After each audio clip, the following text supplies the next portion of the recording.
100 முறுக்கு மந்த்ரா கடலை எண்ணெயில நானே பண்ணுது ஒரு சேலஞ்ச். உங்களால இந்த மாதிரி முறுக்கு செய்ய முடியுமா? மந்த்ரா கடலை எண்ணெயில முறுக்கு செஞ்சு பாருங்க. ஓகே. சமீபத்தில் சென்னையில் நடந்த எல்லோருக்குமான தலைவர் அம்பேத்கர் புத்தக வெளியீட்டு விழாவில் விடுதலை சிறுத்தைகள் கட்சியின் துணை பொதுச் செயலாளர் ஆதவ் அர்ஜுனாவின் பேச்சு பெரும் சர்ச்சையை கிளப்பியுள்ளது.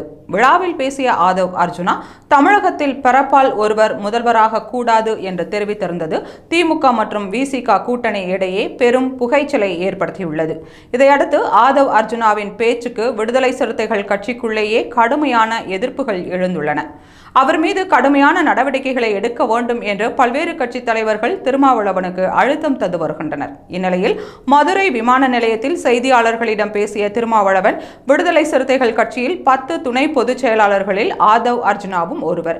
ஆனால் அண்மை காலங்களில் அவரின் செயல்பாடுகள் கட்சியின் நலனிற்கு எதிராக உள்ளது என்று கட்சியின் முன்னணி தோழர்கள் என்னிடம் தெரிவித்துள்ளனர். மேலும் பொதுச் செயலாளர் மற்றும் 2ஆம் கட்ட தலைவர்களுடன் இது குறித்து விவாதிக்கப்பட்டு வருகிறது. இது தொடர்பான முடிவை விரைவில் அறிவிப்பதாக தெரிவித்தார்.